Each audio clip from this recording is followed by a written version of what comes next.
Buenos días de nuevo.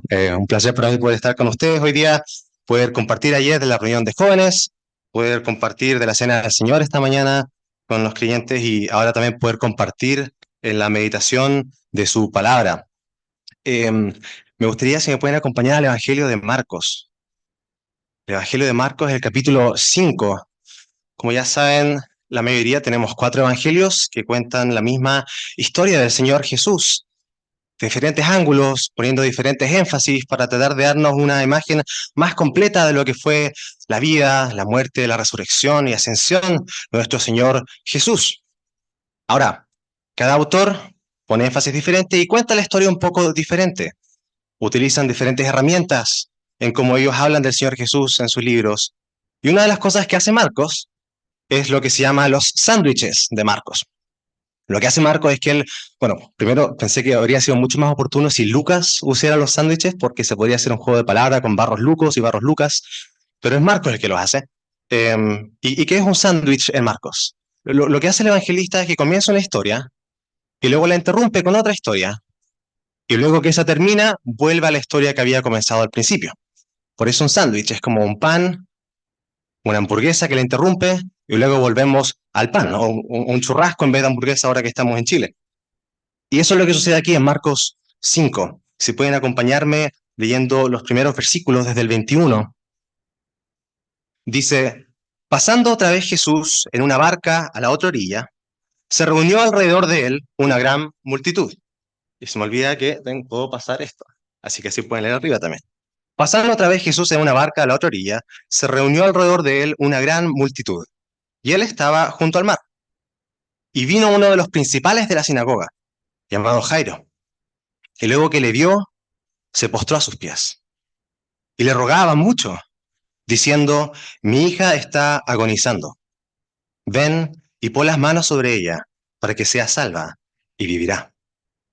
Lo que tenemos acá es el principio del sándwich, es el pan de arriba, es la historia de un padre desesperado que se lanza a los pies del Señor Jesús pidiendo ayuda.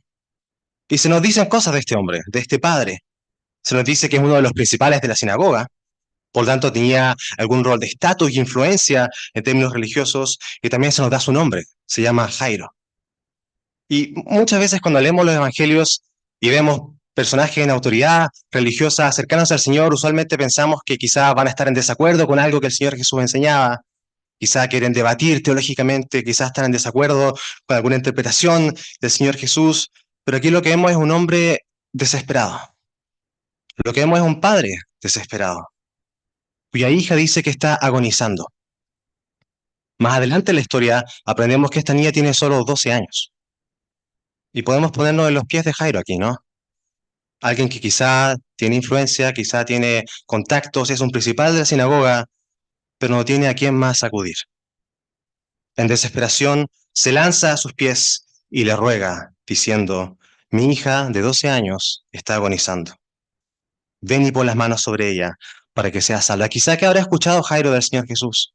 Quizá qué historias habrá escuchado de sus sanaciones. Quizá habrá estado siguiendo un tiempo. Pero lo que sea que escuchó lo llevó a creer que el Señor Jesús era una persona diferente, que no era como otros que enseñaban, que tenía algún tipo de poder que nadie más tenía y que por lo tanto Él podía salvar a su hija. También me pregunto si habrá sido difícil alejarse de su hija, en sufrimiento, quizás sin saber si cuando vuelva ella va a seguir viva. Pero la esperanza estaba ahí. La fe de que esta persona llamada Jesús podía tener el poder para salvarla, y por lo tanto la posibilidad de que ella muera en el proceso valía la pena. Él tenía que ir y postrarse a los pies de este Jesús y pedirle que la salvara.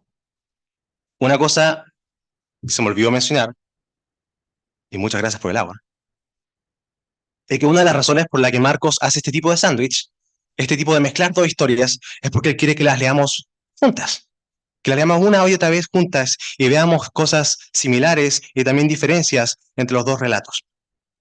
Y por lo tanto, este hombre le pide que sane a su hija y así continúa la historia. Y pasamos a lo que es la segunda parte, la hamburguesa en el sándwich o el churrasco, como dijimos, que es sobre la mujer con un flujo de sangre. El Señor Jesús dice que sí, va a ir y va a ayudar a este hombre que está en desesperación, va a ayudar y va a ir a sanar a su hija, pero entre medio Marcos nos introduce esta historia, y dice así, versículo 24, y fue pues con él, con Jairo, y le seguía una gran multitud, y le apretaban. Mientras yo leía esto en Santiago, quizá porque se me están viendo muchos recuerdos chilenos, me imaginé al tiro el metro. Como cuando estás saliendo del metro es imposible que las personas no te pasen a llevar y te toquen, pero la historia se enfoca en una persona aquí. Recuerda, recién leímos de Jairo, uno de los principales de la sinagoga, y ahora se nos habla de una mujer a la cual no se le da nombre, una mujer que tampoco se dice que tenga una posición alta, pero sí se nos dan descripciones de esta mujer.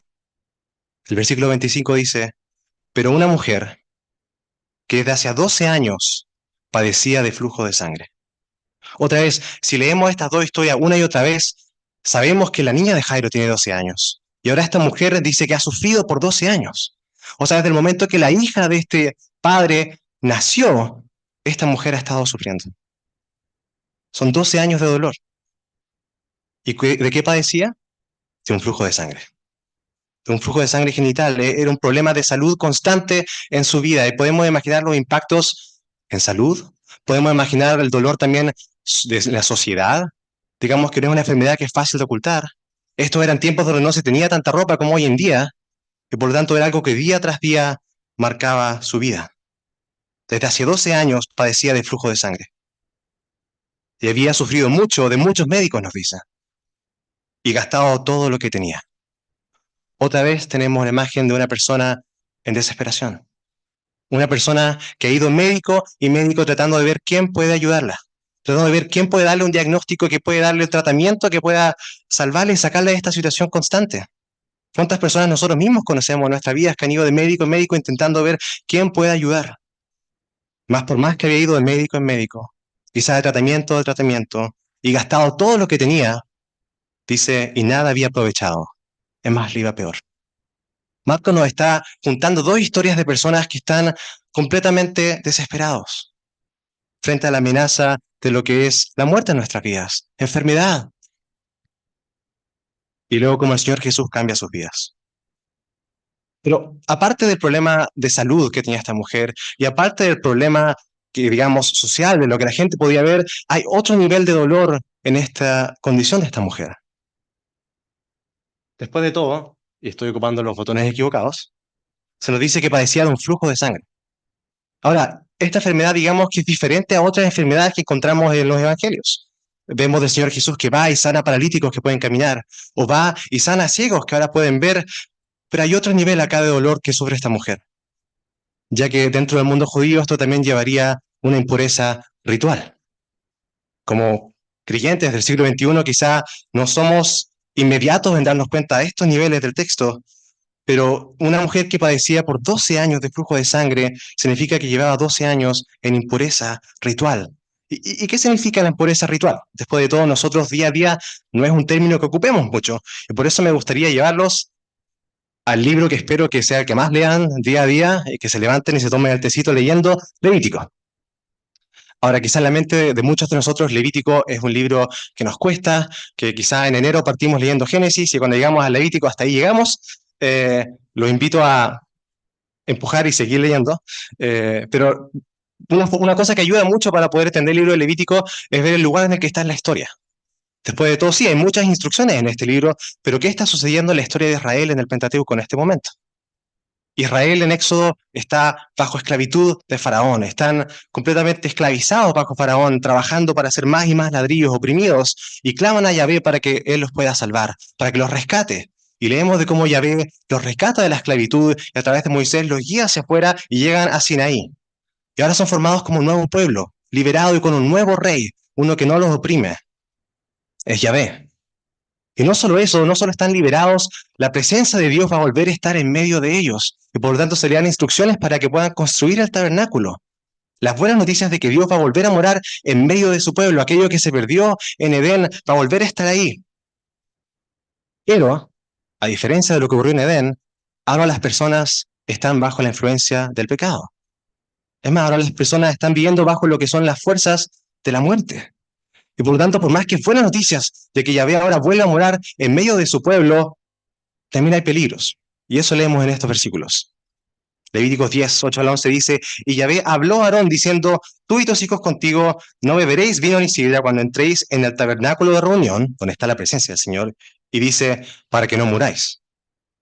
Estatuto perpetuo será para vuestras generaciones para poder discernir entre lo santo y lo profano, entre lo impuro y lo puro, para enseñar a los hijos de Israel todos los estatutos que Yahvé les ha dicho por medio de Moisés. Nótese, es buena noticia, la presencia de Dios vuelve a estar en medio de su pueblo, el tabernáculo de reunión son buenas noticias, pero también hay que tener cuidado, porque si no se trata con cuidado, pueden morir. Algunos escritores, para que podamos entender de qué se está hablando acá, tratan de asociar o de hacer una analogía entre la presencia de Dios en el tabernáculo y, dejando de lado cualquier tipo de comentario ecológico, una planta nuclear llena de energía o incluso electricidad llena de energía que puede ayudar y que puede traer bien, pero que si se trata sin cuidado puede ser fatal, puede ser mortal. Y por lo tanto Dios entrega estas instrucciones para que su pueblo se pueda acercar y Él pueda morar en medio de su pueblo. Estas reglas no son reglas que separan al pueblo de Israel y le ponen más niveles de separación. Estas son instrucciones para que el pueblo, en su condición de pecado y muerte, puedan aprender a vivir y acercarse a Él, de pasar de estar impuros a ser puros. Y por lo tanto, estas cosas que leemos en Levítico no son nada más que las instrucciones de amor, gracia y compasión de Yahvé para su pueblo, para que Él pueda vivir en medio de ellos. Y se les dan diferentes categorías para que puedan ver el mundo.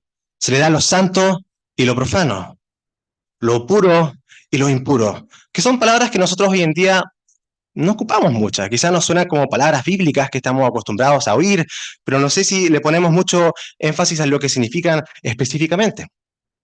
Dicho eso, creo que si les pregunto qué significa santo, la mayoría me podría responder bien.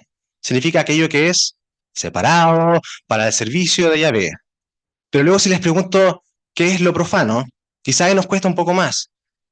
Quizá cuando ocupamos la palabra profano en español pensamos en lenguaje profano o algo así, pensamos en malas palabras, así que profano pensamos que tiene connotaciones negativas, ¿no? Pero en el mundo del Levítico, lo que es profano es simplemente lo que no es santo. Pensemos en los días de la semana. ¿Cuántos días tiene la semana? 7. ¿Cuántos días son santos? 1. Entonces, ¿qué son los otros días? Son profanos, son comunes. Estas son una de las categorías que se le está dando a Israel. O pensemos en los edificios de Israel. ¿Cuántos edificios tienen? Pero hay uno que es santo y el resto es común. Pero más importante para esta historia que estamos leyendo son las categorías de lo puro y lo impuro. Después de todo, dijimos que este flujo de la mujer la vuelve impura. ¿Pero qué significa que algo sea impuro? Hay dos tipos de impureza en la Biblia hebrea, en el Antiguo Testamento. Tenemos lo que es la impureza ritual, que efectivamente, como dice nuestro instinto, es el pecado, es algo malo. El pecado siempre es impuro. No es lo que desea Yahvé. Es cuando nosotros decidimos hacer lo que nosotros queremos, en vez de lo que Yahvé desea. El pecado siempre es impuro. Pero lo impuro no siempre es pecado.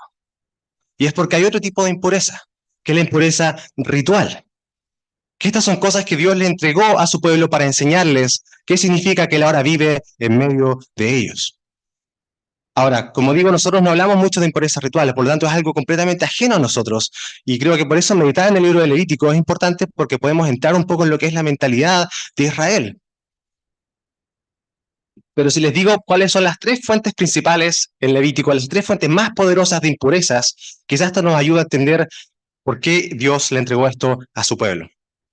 Si leemos Levíticos en orden, las tres fuentes más poderosas de impureza, la primera es la lepra o la enfermedad en la piel. Esto no se trata de que Dios no ame a las personas enfermas de ninguna manera. Recordemos, la impureza ritual no tiene que ver con pecado ni con culpabilidad, pero sí hay imágenes. Acá Dios le está enseñando algo a su pueblo. Y las personas que tienen lepra pareciera que están muertas. Físicamente pareciera que están muertas. La segunda fuente de impureza más profunda en Levítico son los flujos genitales, como se ve con esta mujer, ya sea en hombre o en mujer, tzab o tzabá. En la mente israelita la sangre misma es la vida. Por lo tanto, si están perdiendo vida, si están perdiendo sangre, esto otra vez está asociado con lo que es las fuerzas de la muerte. Y la tercera fuente de impureza más poderosa son los cadáveres. Por lo tanto, entendamos que la imaginación israelita, lo que le está enseñando Dios aquí a través del Levítico, es que estas fuentes de impureza son síntomas de una humanidad que está bajo el dominio de las fuerzas de la muerte. Y Dios le está entregando instrucciones para que ellos puedan lavarse y purificarse. Pero en el día a día estas personas israelitas están constantemente pasando de lo impuro a lo puro, de lo impuro a lo puro, es parte del día a día. Si una mujer tiene un ciclo menstrual y pierde sangre, ella es impura por un tiempo, pero luego vuelve a ser pura y se puede purificar y ir al templo. Los israelitas constantemente pasan de lo impuro a lo puro, a través de este sistema que Dios les ha entregado para que ellos puedan acercarse a Él. Pero ¿por qué quieren pasar a lo puro? Si lo impuro no es pecaminoso, ¿qué Dios les dio estas herramientas, estos rituales para que ellos puedan purificarse? Y esto es porque Dios quiere dejar claro que lo impuro, que las fuerzas de la muerte no tienen absolutamente nada que ver con la santidad y pureza del Dios de la vida. Es más, es peligroso. Si tú te acercas con estas manchas de las fuerzas de la muerte en ti, la santidad de Dios puede erradicar. Y vemos múltiples historias de lo que sucede cuando personas entran impropiamente a lugares santos. Y es peligroso. Pero Dios le entrega a su pueblo formas para que ellos puedan pasar de lo impuro a lo puro y se puedan acercar a Él, puedan conocer y tener comunión con el Dios de la vida. Entonces, con esto en mente, quiero que volvamos a la historia de la mujer. Una mujer que por 12 años ha sufrido un problema de salud, que por 12 años ha sufrido un problema social en la que la gente constantemente la ve, pero al mismo tiempo por 12 años ha tenido un problema ritual, donde las manchas del dominio de la muerte han estado en ella por 12 años constantes, donde ella no ha podido acercarse a nada santo, no ha podido acercarse al templo y participar de la adoración del Dios de los israelitas, poder participar de los festivales, de los sacrificios, separada por una impureza constante, sin poder lavarse. Y por lo tanto, en desesperación, se nos dice que ella oye de uno que se llama Jesús. Cuando yo hablar de Jesús, y otra vez pienso de nuevo, Jairo, ¿qué habrá escuchado Jairo? ¿Qué habrá escuchado esta mujer del Señor Jesús? ¿De qué tipo de hombre era? ¿De cómo iba y a donde había muerte compartía vida? A donde había impureza compartía pureza. Y donde no había esperanza compartía esperanza. Y a pesar de médico a médico, de tratamiento a tratamiento, haber gastado todo, tuvo la esperanza de que esta persona, de que este hombre llamado Jesús era diferente. De que por más que nadie más podía salvarla y sanarla, este hombre llamado Jesús sí tenía el poder para hacerlo. Y dice que vino por detrás entre la multitud y tocó su manto. Porque decía, si tocare tan solamente su manto, seré salva. La fe de una mujer, la fe de un padre, en completa desesperación, pero con la fe de que esta persona llamada Jesús no es como cualquier otro. No es como cualquier otro que enseña, no es como cualquier otro médico. Este es el que Marco llama el santo de Dios. Nótese los temas, las palabras en Marco están constantes. Impureza, pureza, limpio, no limpio. El santo de Dios ha descendido y está morando entre la humanidad. Recuerdes, el Evangelio nos pinta a nosotros en un dominio de muerte y pecado. Pero el santo de Dios desciende en medio de nosotros y empieza poco a poco a contagiar con santidad y con vida. Y esto es lo que sucede cuando la mujer lo toca. Dice, y enseguida la fuente de su sangre se secó y sintió en el cuerpo que estaba sana de aquel azote. Imagínense, años y años de dolor, años de médicos diciendo, esto no se puede, lo siento, años de estafa, de gastar el dinero, años de desesperación, y con simplemente tocar el manto de este que Marco llama el santo de Dios, ella es recreada. Sintió en su cuerpo que estaba sana de aquel azote. Y el siguiente versículo siempre me llamó la atención. Dice, versículo 30, luego Jesús, conociendo en sí mismo el poder que había salido de él, volviéndose a la multitud, dijo, ¿quién ha tocado mis vestidos? Y sus discípulos le dijeron, ves que la multitud te aprieta, estamos como en el metro acá pegándonos todos, y dícenme a quién me ha tocado, pero él miraba alrededor para ver quién había hecho esto. Y lo que me llamaba la atención del versículo 30 es que dice que un poder salió de él. Cuando vemos diferentes momentos en los evangelios cuando el Señor sana, vemos algo muy activo, no vemos al Señor tocando o diciendo palabras, y aquí se nos menciona de un poder que sale de él. Esto no significa para nada que va en contra de la voluntad del Señor Jesús, pero sí creo que se está haciendo un paralelo con lo que es el templo o el tabernáculo. donde si tú entrabas con una impureza, tú estabas en peligro de que un poder salga y te consuma. Pero acá el Señor Jesús se presenta como una nueva fuente de santidad, una que no es un riesgo para las personas impuras, sino una que contagia con impureza. Si la mujer tenía con pureza, si la mujer tenía miedo de acercarse a Jesús y contagiarlo de impureza, lo que tenemos acá es al Señor contagiando santidad, contagiando vida, y yendo parte por parte, contagiando lo que es la santidad de Dios, sanando personas, curando el dolor en el que estaban, dando esperanza a aquellos que no tenían esperanza. Salió un poder de él y pregunta, ¿quién me ha tocado? Bueno, todas las personas lo estaban tocando, dicen los discípulos, pero una persona lo atacó de una manera diferente. Una persona tuvo fe de que él era el santo de Dios que podía salvar. Y creo que Marcos está haciendo algo específico acá.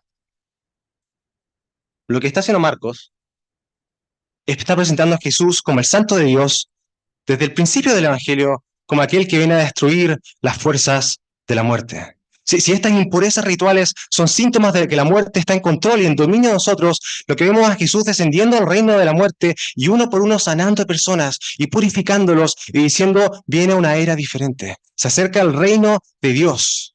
Síganme a mí. Si se recuerdan, en el primer capítulo de Marcos encontramos ya sanando a alguien que tenía un espíritu inmundo. El lenguaje de pureza e impureza está presente a través de todo el Evangelio. Y luego, ¿qué dice? Sale aquí, santo de Dios lo menciona. Después tenemos a alguien con lepra. Y nótese, ¿cuáles eran las tres cosas principales en Levítico para la impureza? La lepra, el flujo genital y los cadáveres. Marcos en el capítulo 1 trató a Jesús sanando lepra.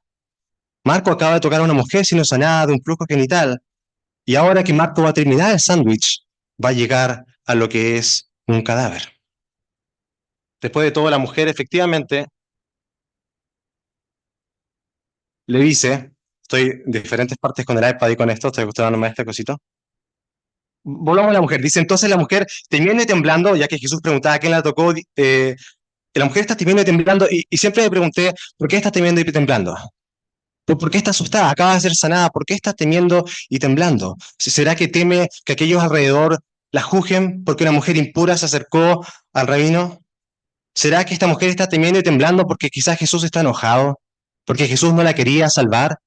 Después de todo, hace unos capítulos escuchamos a alguien que decía, ¿quieres sanarme? O quizás la mujer está temiendo y temblando porque este es el vocabulario que se ocupa en el Antiguo Testamento para referirse a alguien que está frente a la presencia del Dios de Israel. Está temiendo y temblando sabiendo del poder de aquel que está enfrente de ella, del poder que la acaba de salvar, sabiendo lo que en ella había sido hecho. Jesús, el Santo de Dios, erradicando las fuerzas de la muerte de esta mujer, erradicando las fuerzas de la muerte del hombre con lepra, erradicando las fuerzas de la muerte en la hija de Jairo. Y se postró delante de él y le dijo toda la verdad. ¿Y qué es lo que le dice el Dios de Israel? ¿Qué es lo que le dice Jesús?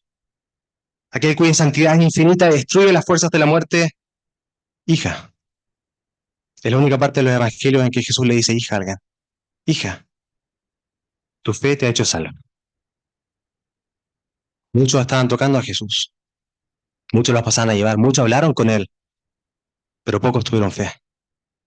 Hija, tu fe te ha hecho salva. Ve en paz y queda sana de tu azote. 12 años de dolor, sanados en un instante al tocar al Santo de Dios. 12 años de falta de esperanza, en un segundo llenos de esperanza, sabiendo que el Dios de Israel ha descendido y ha sanado a las fuerzas de la muerte de esta mujer. Y aquí se pasa la tercera parte de Marco de esta historia. Cuando vuelve a lo que es Jairo. Después de toda esta sección comenzó con un padre desesperado yendo a Jesús diciendo, por favor, ven y sana a mi hija de 12 años que está agonizando. El Señor va así ya y el proceso sana a esta mujer que está con un flujo de sangre y ahora llega. ¿Y qué es lo que sucede? Mientras él aún hablaba, vinieron de casa del principal de la sinagoga diciendo, tu hija ha muerto. ¿Para qué molestan más al maestro? Ya se perdió, ya murió. Nadie tiene poder por sobre la muerte. Tu hija ha muerto, deja de molestarlo. Pero Jesús, luego oyó lo que se decía, dijo al principal de la sinagoga, no temas, haz como la mujer, cree solamente. Y no permitió que le siguiese nadie, sino Pedro, Jacobo y Juan, hermano de Jacobo, y vino a casa del principal de la sinagoga, y vio el alboroto, y a los que lloraban y lamentaban mucho, y entrando les dijo, ¿por qué alborotáis y lloráis? La niña no está muerta, sino duerme. Y se burlaban de él, y se burlaban de él. Nadie tiene poder por sobre la muerte. Mas él, echando fuera a todos, tomó al padre y a la madre de la niña, y a los que estaban con él, y entró donde estaba la niña. ¿Se imaginan esta escena? Un padre y una madre completamente destrozados, su hija de 12 años muerta en aquella cama, mientras otros se burlan porque ya se perdió frente a las garras de la muerte. Y el Señor los toma de la mano, los lleva a esta pieza y tomando la mano de la niña, dijo Talita Kumi, que traducido es, niña, a ti te digo, levántate. La niña se levantó y andaba, pues tenía 12 años, y se espantaron grandemente. Es una hermosa y conmovedora historia, una historia de uno que tiene poder por sobre la muerte, a pesar que todos pensaban que nadie podía. Y también está el lado ritual que vimos. Jesús sanando a los leprosos, Jesús sanando a aquellos que tienen problemas de flujo genital, Jesús sanando y estando en contacto con un cadáver. Y era radical. El santo de Dios acercarnos a impurezas, esto es algo que no se hace. Pero lo que creo que Marco está haciendo es preparándonos al escándalo más grande de todos. Si era escandaloso que Jesús se acercara a alguien con lepra, a una mujer con flujo de sangre, a una niña de 12 años que recién había fallecido, ¿qué tanto más escandaloso es el santo de Dios colgando de una cruz crucificado? Nos imaginamos la escena también, ¿no? La oscuridad, el llanto, los discípulos viendo como aquel que poco a poco había hecho agujeros en este dominio de la muerte, trayendo paz, esperanza y vida, ahora estaba muerto colgado de una cruz. ¿Será el fin? ¿Será que tenía poder para salvar a otros, pero este no se puede salvar a sí mismo? Y aquí lo que se me viene a la mente es alguna de las imágenes que los primeros creyentes de los primeros siglos ocupaban para hablar de lo que sucedió en la cruz. Un creyente del siglo IV describe a la muerte, inspirándose en el lenguaje que la Biblia ocupa, como una que traga, como una bestia que nos tragó a la humanidad y nosotros estábamos perdidos adentro de esa bestia. Y que cada vez que venía un humano iba y lo tragaba, nadie podía detener a esta bestia llamada muerte. Y luego llega Jesús, que en la cruz se traga lo que parecía ser un humano más, otro más igual que todos nosotros. Pero una vez que Jesús está dentro, se da cuenta que este no era simplemente un humano como todos nosotros, que este era el santo de Dios, que este era aquel que estaba lleno de vida, que este era aquel que había creado todo y que venía para restaurar su creación. Y desde adentro de la misma muerte se revienta y se describe a Jesús abriendo las puertas de la cárcel de la muerte y dejando que todos puedan pasar de muerte a vida. Este es el Jesús que predicamos. Jesús que murió, el Jesús que resucitó venciendo la muerte y el Jesús que vendrá.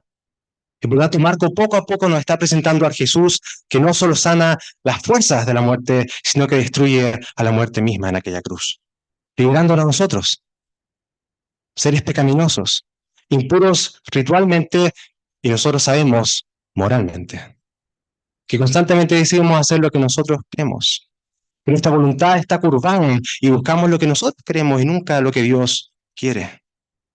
Somos víctimas del pecado y la muerte, pero también somos agentes del pecado y la muerte. Y a través de aquella cruz, Cristo nos rescata y nos permite pasar de la muerte a la vida, como lo dice Hechos. Pueblo de Israel, escuchen esto. Jesús de Nazaret fue un hombre acreditado por Dios ante ustedes con milagros, señales y prodigios, los cuales realizó Dios entre ustedes por medio de él. Como bien lo saben, este fue entregado según el determinado propósito y el previo conocimiento de Dios, y por medio de gente malvada, ustedes lo mataron, clavándolo a la cruz. Sin embargo, Dios lo resucitó, librándolo de las angustias de la muerte, porque era imposible que la muerte lo mantuviera bajo su dominio.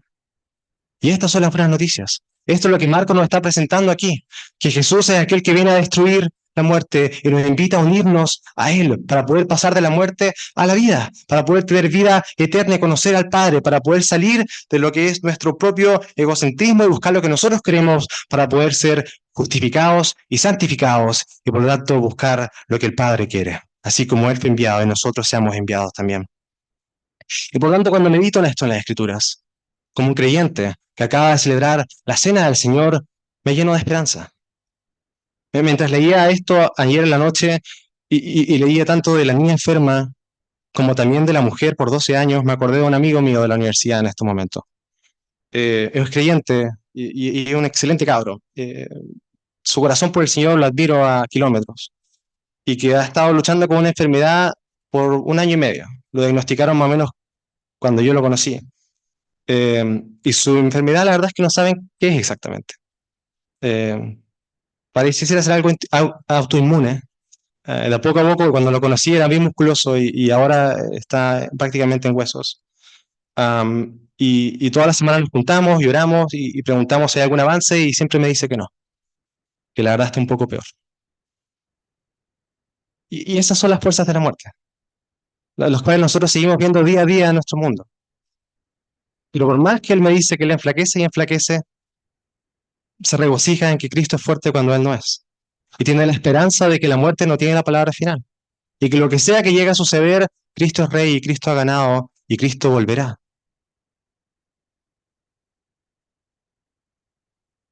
Aún pienso que nos llena de esperanza. Recuerdo a otro creyente hace poco que escuché que estaba enfermo, una persona mayor, y todos sus familiares estaban alrededor, temblando frente a la posibilidad de que pronto su querido familiar ya no esté. Y cuando le preguntaron si él tenía miedo, él dijo que no, porque él sabía que Jesús ya había pasado por esto y había dejado el sendero para que él pueda llegar a la vida. Esa es la esperanza de la cruz. Esa es la esperanza de seguir a aquel que ha derrotado a la muerte y que nos ofrece vida eterna. La esperanza de que la muerte no tiene la última palabra, sino que Dios sí. Y por lo tanto, nosotros como creyentes nos regocijamos y escuchamos al Dios que ha destruido la muerte y le seguimos. Vamos en paz y vivimos sabiamente.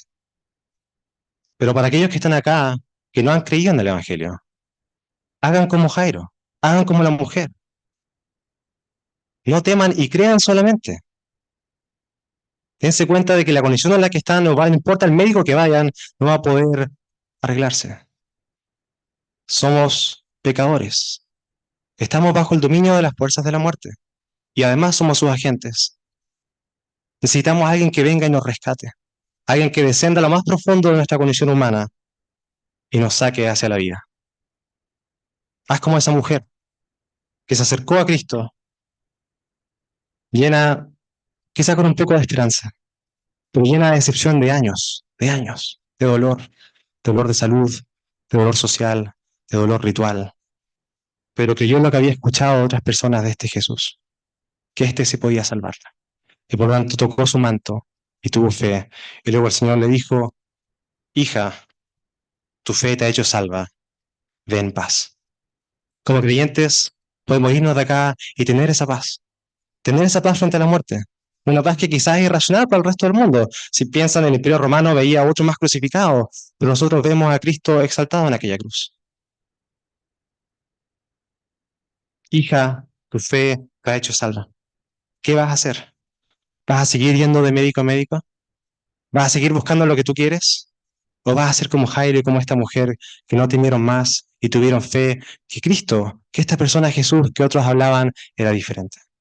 Que Él tenía la fuerza y el poder para contagiar vida y para traer luz a donde había oscuridad.